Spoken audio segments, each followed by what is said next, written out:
শিরোনামেই জানাচ্ছিলাম, বাজারে সোনার দামে যেন বিক্রি হচ্ছে রূপালী ইলিশ। তাই জাতীয় মাছের আস্বাদন করা নিম্ন ও মধ্যবিত্তের জন্য যেন অকল্পনীয় ঠেকেছে।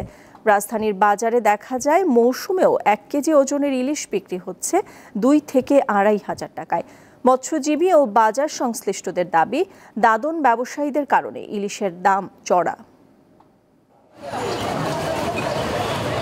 কয়েকদিন আগেও রাজধানীর কারওয়ান বাজারের আড়তে পাইকারি প্রতি কেজি ইলিশ বিক্রি হতো 14 থেকে 1500 টাকায়।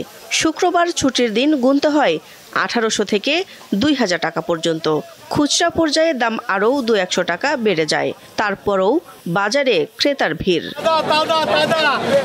রূপালী এই মাছ নিয়ে চলে দর কষাকষি। অনেকে ঘোরাঘুরি করেও কেউ তা কিনতে পারেননি। বড় ইলিশের দাম শুনে ছোটগুলোর দিকে যান অনেক ক্রেতা, কিন্তু স্বস্তি নেই। এগুলোর কেজিও 750 থেকে 1000 টাকা। অনেক ক্রেতা জানান, অতিরিক্ত দামের কারণে এবছর 2-1বারের বেশি ইলিশ খাওয়া হয়নি। অ্যাভেলেবিলিটি বাড়লেও কিন্তু দাম কমতেছে না।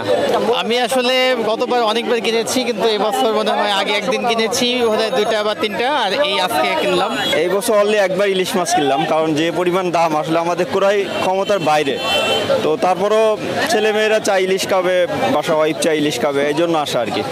তো এইভাবে ইলিশ আসলে দাম বাড়লে আমাদের ক্রয় ক্ষমতার বাইরে তো আসলে কেনা পসিবল না। আমরা যেটা বিভিন্ন মাধ্যমে শুনতে পাই যে সিন্ডিকেট, আসলে এটা তো আমাদের পক্ষে তদন্ত করা সম্ভব না যে আদৌ সিন্ডিকেট বা অন্য কোনো কারণ কিনা। কিন্তু আলটিমেটলি মনে হয় যে কোনো জিনিসের দাম তো ওইভাবে প্রভাব পড়েনি, কমের দিকে কোনো প্রভাব পড়েনি। বিক্রেতারা বলছেন, মৎস্যজীবীরা দাদন ব্যবসায়ীদের উপর নির্ভরশীল।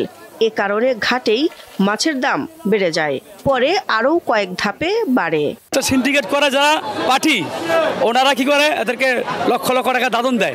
লোভ দেখা, লোভের প্রবণের ভিতরে ফালা দেয়। তারপর এই বেচারারা লোভে পড়া কিছু টাকা নিয়ে কয়েকদিন খায়, যখন মাছ ধরে তখন তাকে বাধ্যতামূলক মাছ দেওয়া লাগে। দেখা গেল গাড়ে জিনিসটা 200 টাকা কম ছিল, এটা 2 দিন রাইখা বরফ পানি দিয়া এখানে এনে বিক্রি করতে 200 টাকা বাড়ছে। ওই যে কয় ইন্ডিয়া মাছ পাঠায়, এই জন্য দাম বেশি যায়, ওটা হইলাম ফস কথা। এমনি মাছের চাহিদা কম, মাছ কম, বাজারে মাছের দাম বেশি। ব্যবসায়ীরা জানান, চাহিদার তুলনায় ইলিশ ধরা পড়ছে কম, এটিও দাম বৃদ্ধির কারণ। দিলশাদানি, দীপ্ত সংবাদ, ঢাকা।